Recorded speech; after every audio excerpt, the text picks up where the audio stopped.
Hey Rachel. Hey. So you said something, was it yesterday? Yes. And it caught me off guard, honestly. I did not expect someone your age to say it. And I certainly wasn't expecting it to come from you either. Not just your age, but also your personality. It was it wasn't snarky and it wasn't presented in a funny way. And so, would you mind just sharing what you said? Well, I made the decision to stop waiting for my life to get better and make it get better by doing what I need to do. Wow. See, even now when I hear that, I'm just, you know, that's a very mature thing to say. And where did that come from? How come? Where did, why? Well, so we actually did high school registration yesterday, and my life is kind of getting to that point where I'm going to need to start making decisions like where am I going to work? What college am I going to go to? Like all of these decisions. And one of my big things is I want to be in good English classes because I want to go on to do something in the creative writing field. And with that, normally that would mean honors English for next year as a freshman. But as we were doing high school registration, I noticed that my English was normal, and that it was already locked in, and I had no ability to change it. So what I did was I talked to the counselor that was there, and she told me to talk to my English teacher, which I did end up doing. But before that, I had literally a million different speeches prepared in my head. And the reason for this was because I currently have an F in her class. I currently have an F in honors, and next year I want to be in honors. So that math works out well. I also have an Right. F in math. Um, and so what I did was I completed a paper that I had been procrastinating. And as I was working on this paper, I was like, I need to stop waiting for something to change because the only reason that I'm not doing this is because I'm waiting for me to feel better. I'm waiting for a day where I don't feel like crap. I'm waiting for a day where I don't have a headache, where I don't feel tired, where I'm not depressed. And if I'm going to do that, then it's just going to be a constant, okay, so I didn't do this yesterday, so now I feel bad. So I'm not going to do it today because I feel bad. And it's just not working and it's not worth it anymore. So what is going to be different moving forward since you said you're still going to feel, uh, you said a bunch of different things. You described some symptoms and those aren't going to change. So what's going to change then? Well, I think the main thing is before this, it's always been a I can make this decision later. I can do this later. I have time. I no longer have that time. Hmm. And it was kind of just, I no longer have that illusion of time. I should rephrase. Um, there's no longer an option for me to not do it and still be successful in all the ways I want to be successful. Do you think you would have changed if you didn't have the goal to get into creative writing and, do that in college and have an apartment with cats. Wait, bunny, right? Bunny? Um, Bunnies. Okay. Do you think that you would have made the shift or the transformation without that goal? um, well, knowing my personality, I'm a very lazy person. It's not lazy, not determined. I don't know the right word. I want things to be easy. I think you'll find most people want things to be easy. So you're a very typical person. Yeah, I want things to be easy, but I'll go to such an extreme where I want them to be easy that I don't do the hard things. And I think that Okay. at some point, it would have occurred to me that if I didn't do this, I wouldn't be able to do this. And I think that that point would have come had it not come yesterday, when I was about to retake the senior year because I had F's in most of my classes or something along that line. I think it Right. would have come eventually, just not in time. Okay. That makes sense. And I'm going to repeat. Basically, I'm going to see if this is true for you. It sounds like you were saying you work really hard to not have to work really hard. Yeah. Okay. Yeah, I've been guilty of that myself. So now that you've decided that you're going to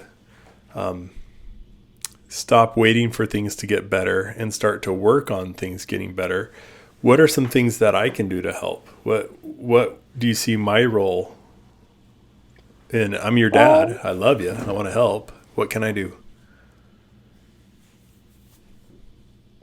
overall, I think the main problem has been me thinking that there was a an option to not go to school, to not do something, to not turn in my assignments, to not hang out with my friends, to not go to things that I have made uh, commitments to. Um, and now, and you guys, you and mom have been telling me that there is not an option, and I have to do those things. And in the long run, it's going to be really healthy for me. Um, but I don't think that I ever really recognized that and was like, okay, I'll suck up my pride and do this. It's always been they won't drag me out of bed. They don't have spray bottles. I scoured the house. The spray bottles are gone. I think I can just stay here and sleep type deal. And Yeah. it wasn't me being motivated, it was you guys being motivated because you guys knew what was best for me. Okay. I see. And I love the idea of the spray bottles. By the way, can I show you this real quick? Oh no. Oh, Did I where'd it forget go? your office? Yeah, where is it at? Oh man, I was all prepared. I have no idea where they went. I have two brand new spray bottles all ready for you.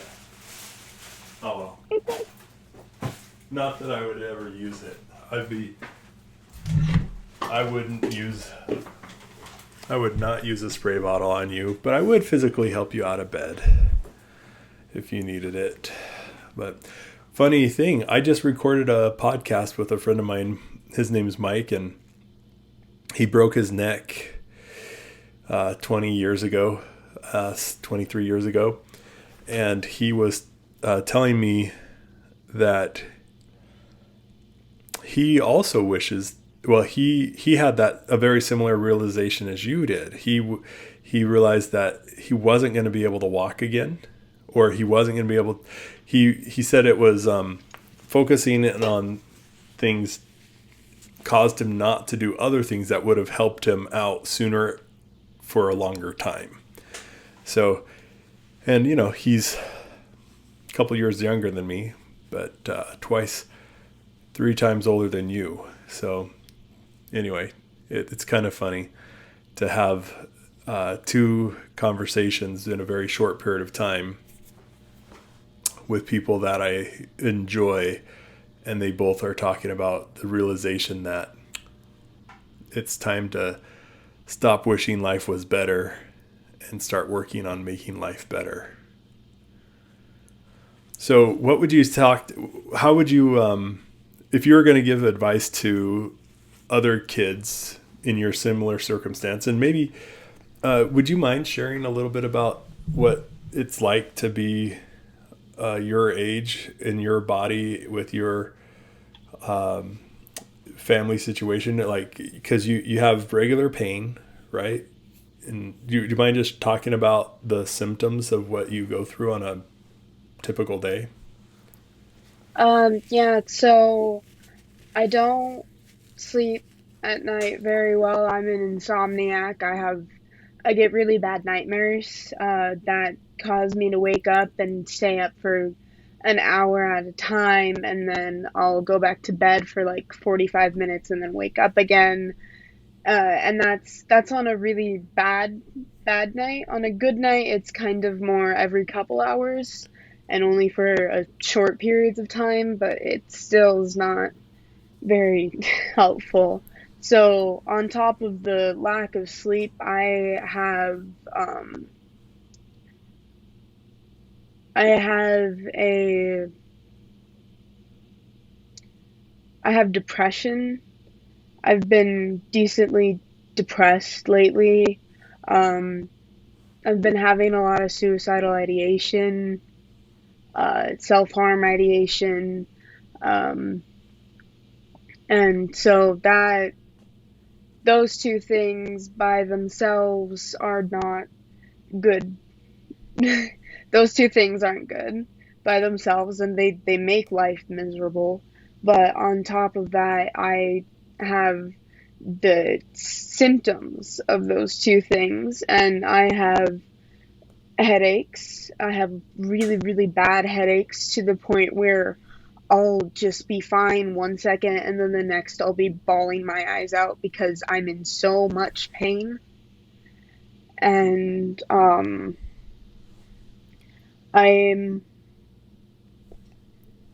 I'm a teenage girl, which for people who don't understand what that's like, it's awful. So just men, it's horrible.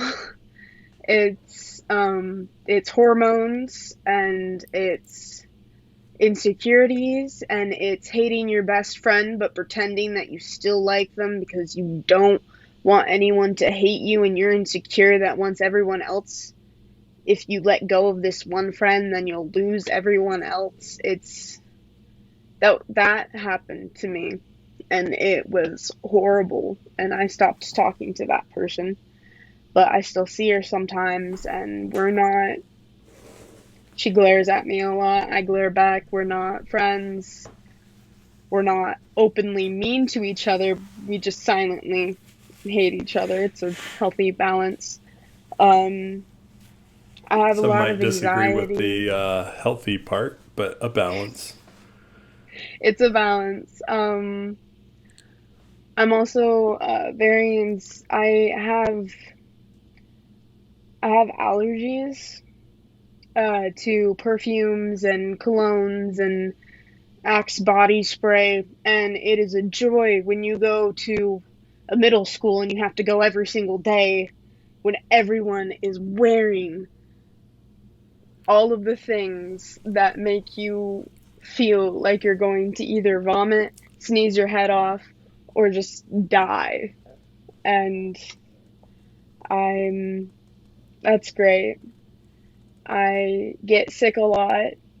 I'm kind of rambling at this point, and I recognize that I'm rambling. It's okay. Um, So you deal with exhaustion because it's very difficult to get a decent night's sleep. You deal with headaches, and you deal with, does your body hurt, or is that somebody else? I think that's all of your kids. Yeah, you know, they all have been blessed with growing pains because they all grow. But so now, what would you tell? How would you? Let's say you were talking to yourself a year ago. So you today talking to yourself a year ago.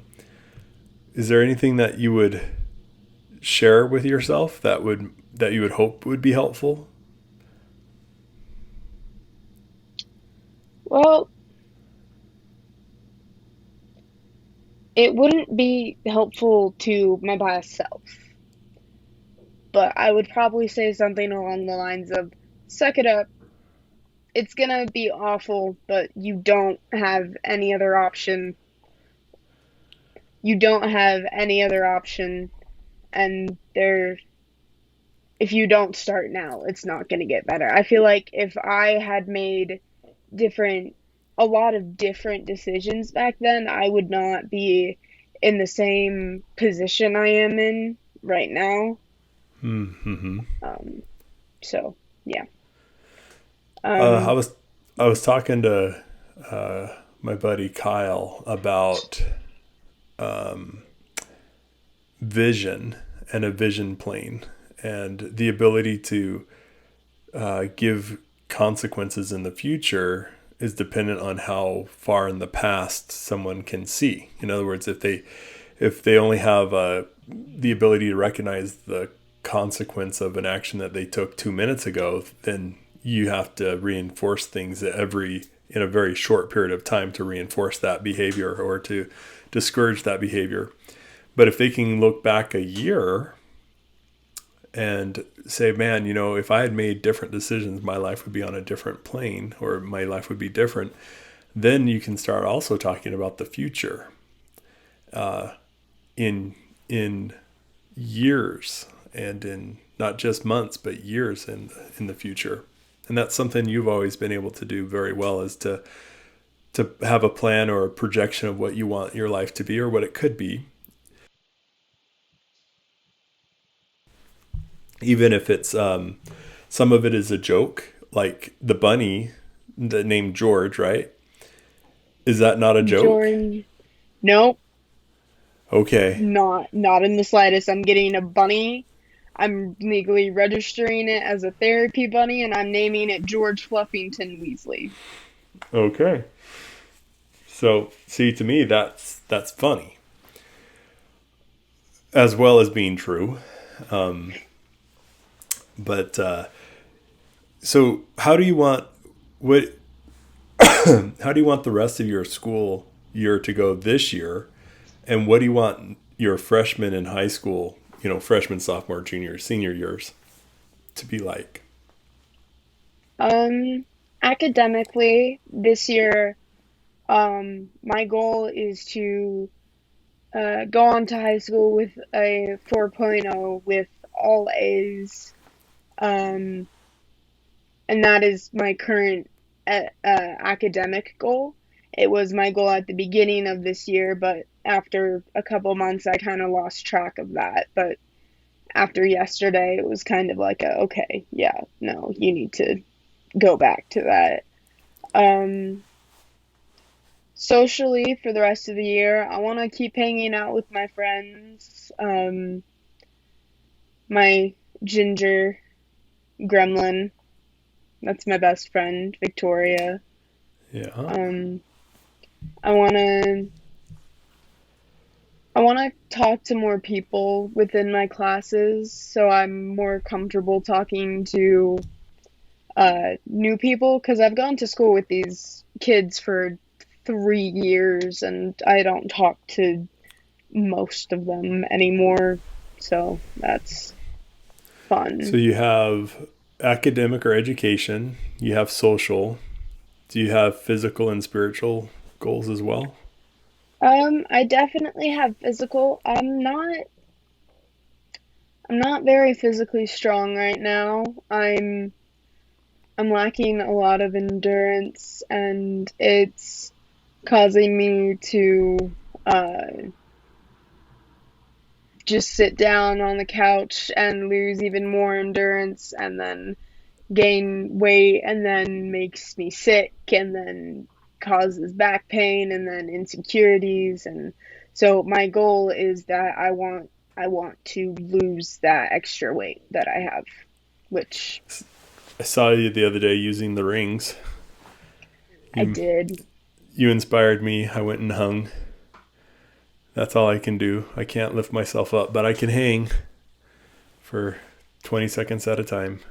So someday I want to be able to do a pull up. Same. Okay, cool. And then, so it's interesting how close. I was talking. Do you remember Albert, our neighbor? And I don't remember his wife, but they had a little baby. They ended up borrowing our trailer for that youth group, and then they all got sick, and we didn't have our trailer for an extra week because they were stuck up in the mountains vomiting. Do you know that story? Trying to think, how old would I be? It was just a couple years ago. Um, so Albert and his wife, they're a cute couple, young couple. They just had their second baby, and they just lived down on, I think it's Lena, so just down the road. We had them over for dinner, Okay, but I'm gonna you, pretend I know who you're talking about. okay, that's fine. Yeah, I'll stop trying to get you to remember somebody you don't remember. Anyway, he is a, well, I can't remember what type of doctor he is, he's like a PN, something, but his focus is on psychiatry or something like that. Anyway, I'm getting it all messed up, but he was telling me about a study that said uh, medicine will help this much, and physical exercise will help this much. Medicine plus physical exercise helps that much. And I thought that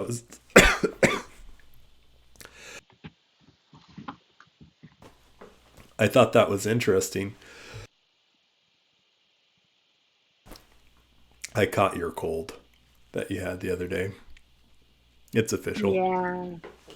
Thank you for that. You're But welcome, of course. yeah, Just it's gotta so be nice that you warm. share. You're so generous. Sharing is caring.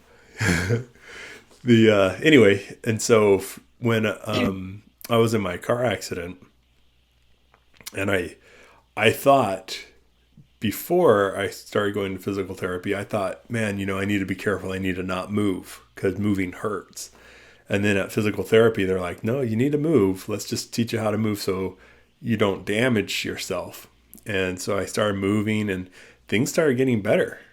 And it was pretty amazing to have the experience where I kind of knew this before it, but having it reinforced that in life, if you're trying to protect something that hurts by not moving, it damages everything else.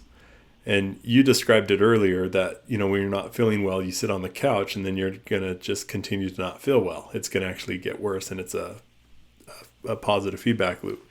And for me, this last year has been really interesting as now I move far more than I ever have as an adult. And when I feel pain or when I hurt, in, instead of avoiding it like I used to, now I kind of like, okay, let's see, is this damaging hurt or is this healthy hurt? And if it's not damaging hurt, then I lean into it a little bit and do more. And I'm hoping, because by the way, hanging, it hurts my hands right here. It's like, why does it hurt right there? But it does. But I know it's not damaging. It's just like I'm not strong there. My skin's sensitive. So I'm hoping that over time that'll get tougher and then it won't hurt anymore. So anyway, that's kind of fun. Okay, so you've given some advice to yourself from a year ago. Now, what advice would you give to other parents who has a child who is spirited, strong-willed, maybe a little challenging for them to understand?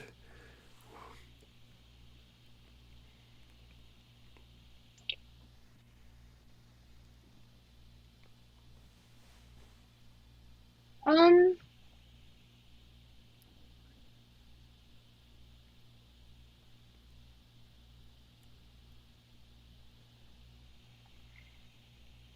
just understand that in the end, if you love them and if you do what you think is best for them, and if you talk to them about what they want and how they want to accomplish it, and then negotiate by telling them how you think they should accomplish it, and then working that out.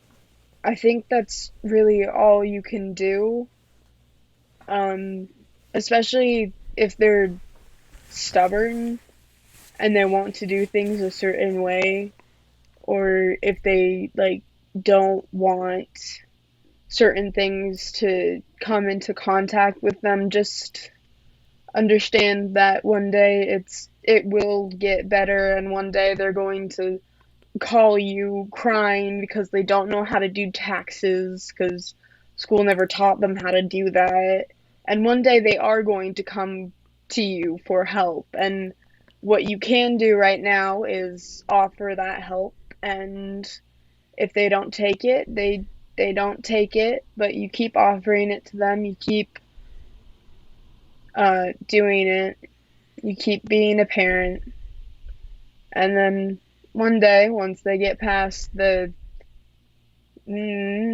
of life, which won't really happen, but there will be breaks, then it will most likely turn out good for all of us. That is some great advice for parents. Well, Rachel, thank you. Do you have any questions for me? Um, what's your opinion on my uh lack of, I want to say, enthusiasm, my lack of the ability to function on some days? Okay. So there are two parts to answer that question. There's two parts. One is a capacity part, and the other part is a drive part. And that's the capacity that is not a static.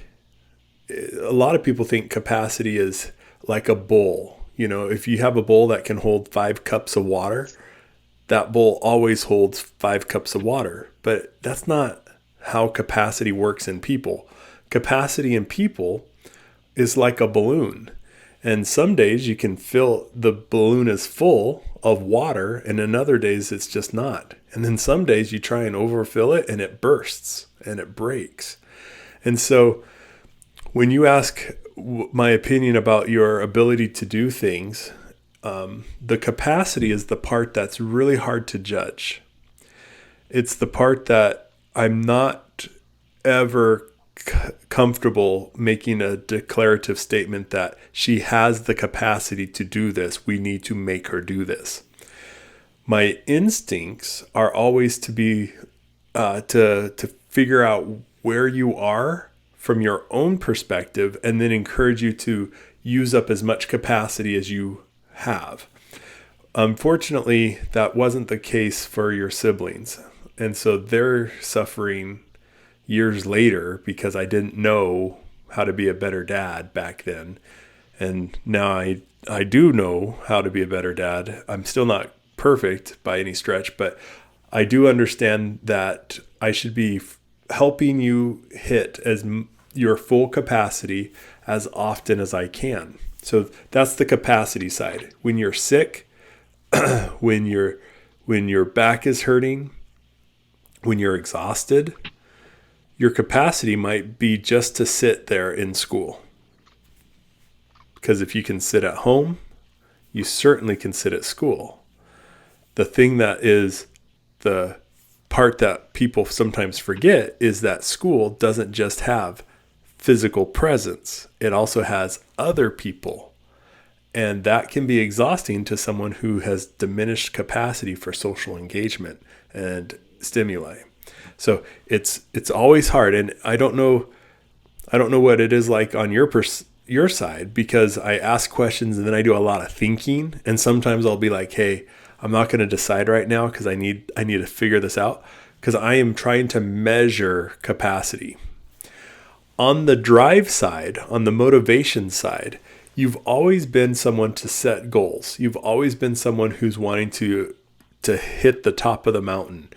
And so I'll give you some real life examples. And it might sound like I'm picking on you, but it's actually really satisfying, because you'll say something like, you know what? I'm going to get up at 5 a.m.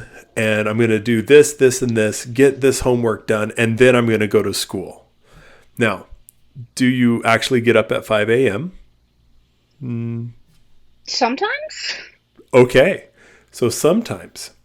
Now, the times that you don't, some people would think, that's just horrible. I'm excited that you wanted to get up at 5 a.m. And when I ask you, what can I do to help? And you're like, can you wake me? Yes, I will get up early so I can wake you. If I'm not going into work, I can help you physically get out of bed. I'm kind of buff now, so I can and get you out, right? But that's not what you say. You say, when I ask what can I do to help, you say, I don't know. I don't think anything.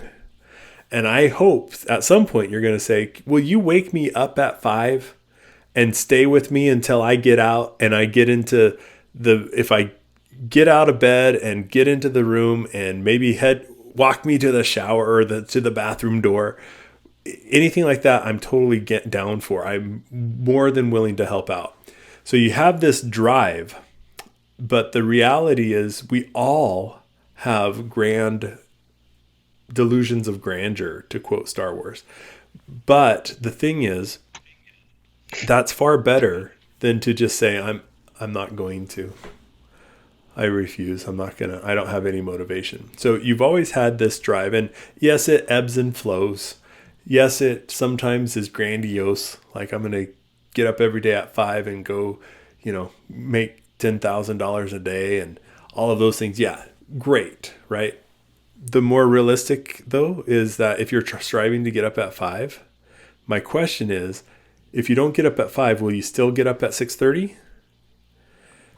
And for some people, if they miss 5, it just ruins them. And they're not going to get up at 6:30. And then 7:30 comes around and they feel awful because now they're going to be late. And if they're going to be late, they might as well not go. And if they might as well not go, they might as well just stay in bed. And if they're going to stay in bed, there's no reason to shower. And if they're not going to shower, they're not going to want to be around people. So I'm just going to isolate in my room. And so they hit this trajectory. And that's awful. Go ahead. Were you going to say something? I was gonna say that is the most appealing idea I've heard all day, is to just stay in bed, not shower, not talk to people. That sounds Yep. great. I know what you're saying. There are days, but unfortunately, we know where that leads. That's just you waiting for life to be better instead of trying to work on making life better. What a great message that you had to share. Thank you, Rachel.